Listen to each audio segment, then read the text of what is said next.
Hey, Taylor Jamal Smith, thank you very much for accepting our invitation and joining us all the way from the US. Absolutely. Thank you for having me.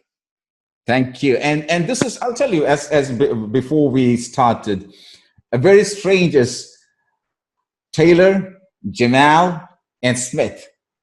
Three different, which is entirely different in this part of the world. Here we either call Jamal, and that's a very popular name in this part of the world.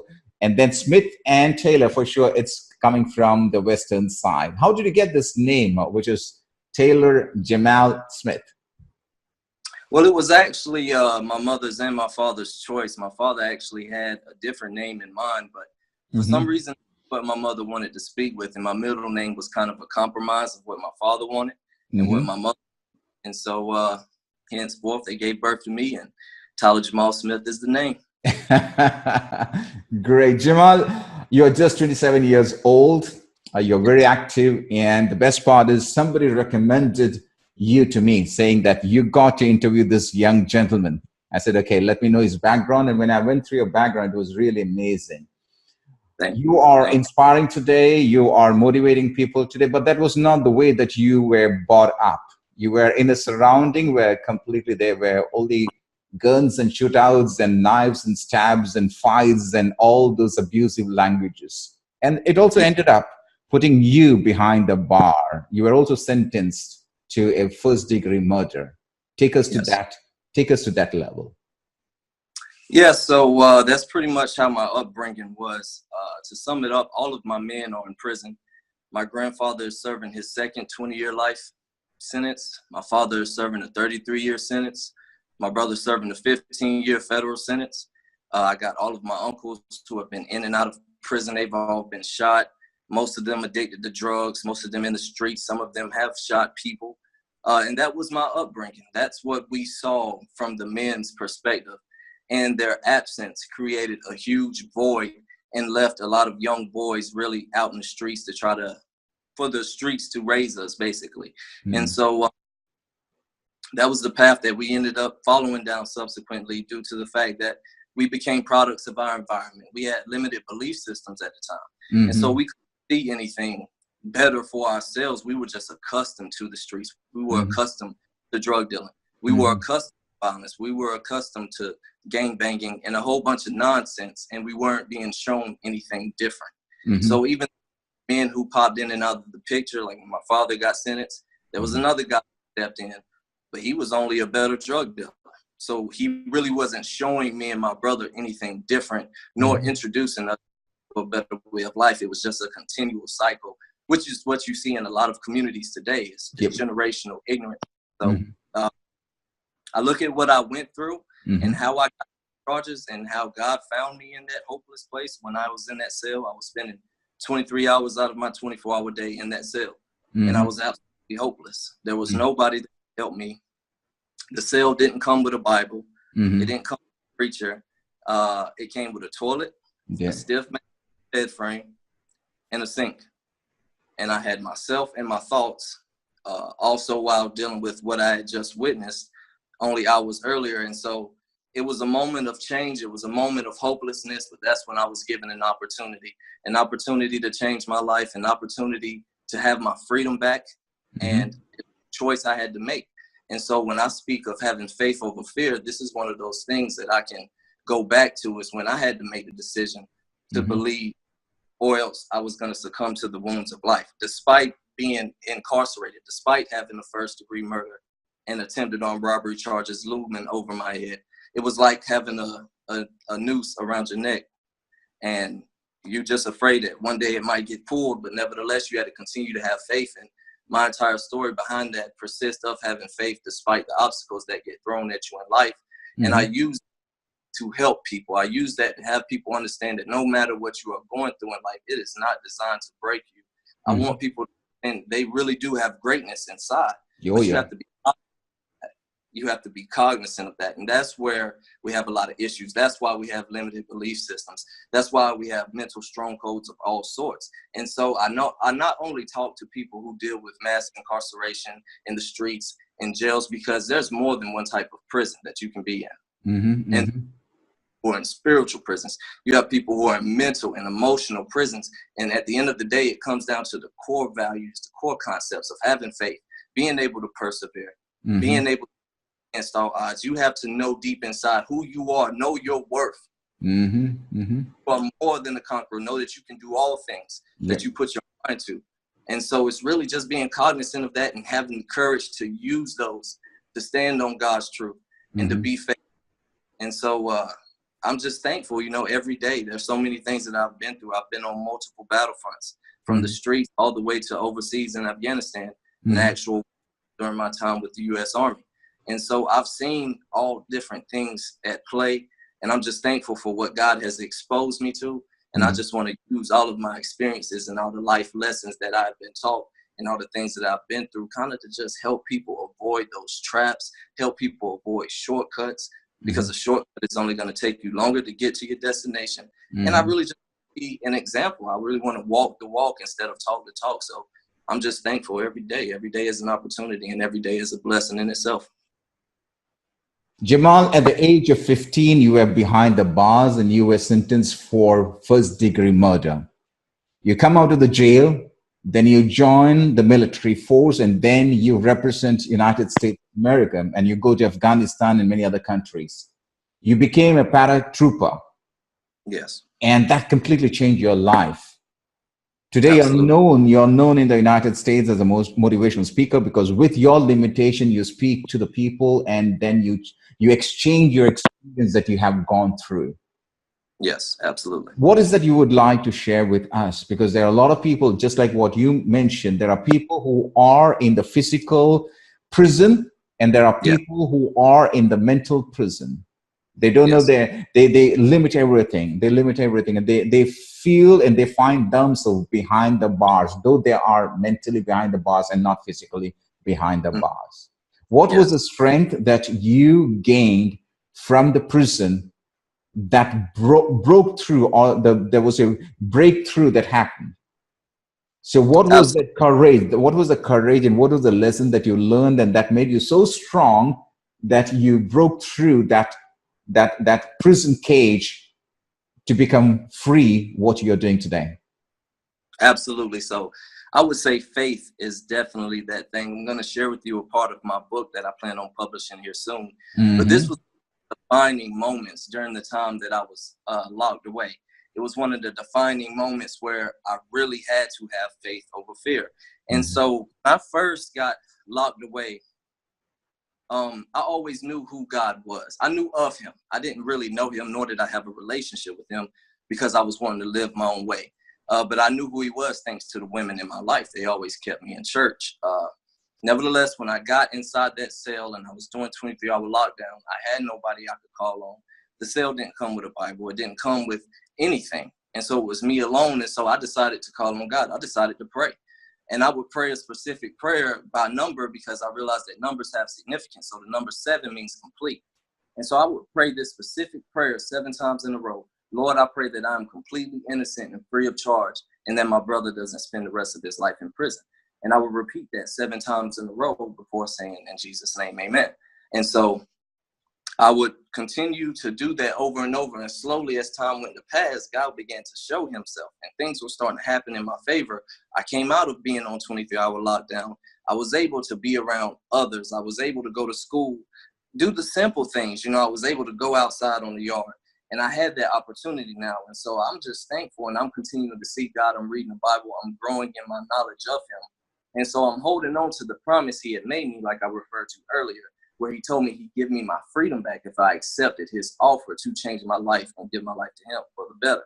And so I'm holding on to that promise. And time is going by. And every time I would go to court, I would get turned around. They wouldn't give me the time of day. They would not give me the time of day. So I became accustomed to going to court. I was in my orange jumpsuit. I was shackled from my wrist to my waist to my ankles. And I was dangling like I had a pocket full of change. And every time I would go, my family would be in disappointment. They would be crying. They would be ready for me to come home. However, to no avail, that was just not the case. And so there was one time I went to court, and I thought it was the usual. I go back to the detention center. I get to make my phone call. I'm talking to my grandmother. And she's saying, "You sound down. Why are you out?" they took away your first-degree murder charge. All you'll be left with is a charge of larceny. You'll be coming home soon. And in my mind, I'm like, how did I miss that? But I've become extremely excited. I mean, I'm going crazy. I'm thankful. I'm like, yes, I'm finally about to get out of here. I'm happy. I'm like, thank you, God. Thank you, God. 1 week goes by, I'm not hearing nothing. Because having a larceny charge, I had no previous record. I would have just got probation. So I should have been going home within the week. However, 1 week passed, I'm not hearing nothing. Second week passes, I'm still not hearing nothing. And then one day I was just in my cell, and one of the guards came, and he opened the door and he said, Smith, they brought back up the first-degree murder charge. You're not going nowhere. And he smirked and he slammed the cell door. And it was at that moment, I had never in my life felt so betrayed. I had never in my life felt so hurt. I felt let down. I was disappointed. And what's crazy is that I'm used to being disappointed because I didn't have a father figure in my life. I didn't have any type of role models. There were a ton of empty promises. I grew up within a torn family and community. Those were all just some of the parameters that follow with that type of lifestyle. But however, nothing could amount to the pain that I had felt whenever they had told me they brought back up the first-degree murder charge. And I just felt like God had betrayed me and that he's not keeping his side of his promise. I thought it was some type of sick joke. But it was while I was on that floor crying my eyes out, in my lowest moment, I had to make a decision whether I was going to have faith over fear, whether I was going to continue to believe in the promise that he had made me, or whether I was going to allow the wounds of life to make me succumb to them. And so it was on that floor. I had to dig deep. It hurt to do it, but I had to do it. No matter how painful it may be, you got to hold on. You got to have faith. And I had to make that decision that I was going to continue to believe, despite the fact that they brought back up the first-degree murder charge, despite the fact now I'm not going home and that it's painful and that I was ready to go. I had to make that decision. And what's crazy is that exactly after I made that decision, I picked myself up, I dusted myself off, I wiped my tears away. One of my most prayed for requests came to fruition. They knocked back on the door and they said, Smith, you're going to have to come off of one of your bunks. You're getting a cellmate. And I was sleeping on 2 bunks because I was by myself because of my charges. I couldn't have a cellmate. However, I definitely wanted somebody to talk to because you're very much alone in that type of situation. And so within 60 seconds of me making this decision to continue to trust God, one of my most prayed for requests gets answered. And so in comes this new cellmate, and he looks like me. He's a young black boy, had waves in his hair, and we get to talk, and the usual conversation ensues. Yeah, what you in for? He tell me what he's in for, and then I tell him what I'm in for, and, he kind of opens his eyes more. And then I just continue to tell him, what I've been experiencing as far as the dream that I had and how I feel that God is real and that everything that's happening to me, I'm just growing in ways. Despite what I'm going through, I'm not going to allow it to get me to stop believing. And so I really touched his heart. I really touched his heart, so much so that when he got the opportunity to go to church, he gave himself to the Lord. He said he wanted what I had.